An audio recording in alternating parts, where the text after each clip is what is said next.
Australia's Parliament is no longer operating as normal. Originally scheduled to sit in both May and June, it's not likely to sit again until August, apart from a very brief sitting in April. The budget, usually delivered in May, will not be handed down until October. This is very unusual. Parliament has typically sat, even in the most trying of times, it sat through both World Wars and the 1918 influenza pandemic. More to the point, Australian democracy is premised on the idea that the Parliament makes laws and also holds the government to account. The suspension of Parliament challenges its capacity to perform these roles. With Parliament not sitting, government will be provided by the Prime Minister and Cabinet through the exercise of executive power. And the scale of government action at this time is enormous. Billions of dollars have been pledged to help businesses keep people in work, to help those who are out of work, to provide free childcare, to increase the provision of telehealth, and much, much more. Parliament has, or shortly will, enact the laws on which these schemes are based, but their implementation and administration is a matter for the government, relying on executive power. As a legal matter, this power is considerably more extensive than normal. In March, the government declared a human biosecurity emergency under the Biosecurity Act, and that confers very broad powers on government to make determinations designed to protect health.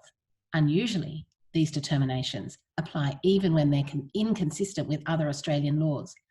This kind of provision, known as a Henry VIII clause, reverses the normal order of things, making delegated legislation effectively immune from parliamentary oversight. So, we have a remarkable set of circumstances.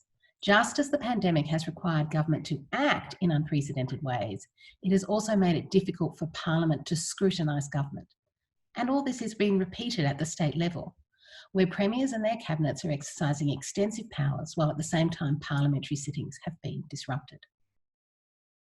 I think we should be very watchful of this trend, but there are ways to ensure a measure of scrutiny during this time. Although Parliament is suspended, its committee system is still operating, and these committees can operate remotely. The Senate's Standing Committee for the Scrutiny of Delegated Legislation, for instance, has already indicated it will continue its work. It will have an important role.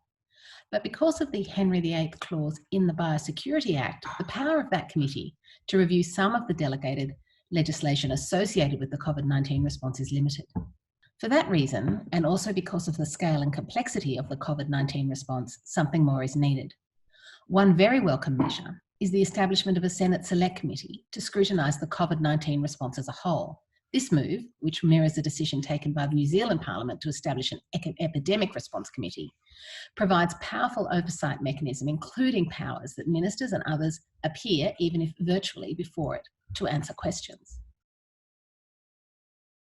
The establishment of this committee is the most important measure announced so far, but there are also many other important mechanisms for scrutiny. One is simple transparency.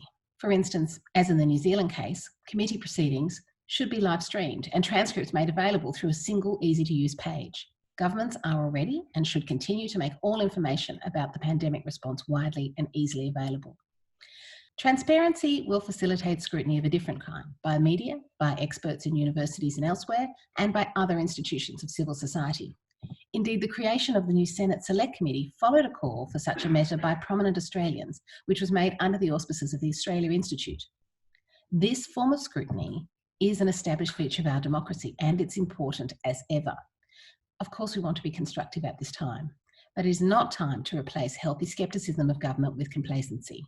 And fortunately, we have the technology to allow us to continue this work even as we stay at home. The remaining question is whether Parliament should continue to sit. The obvious first question is safety, but provided it can be done safely, whether in the ordinary way or virtually, I think it should do so. The committee system is important and other mechanisms of scrutiny are valuable, but it does not fully replace the broad public debate that attend parliamentary sittings.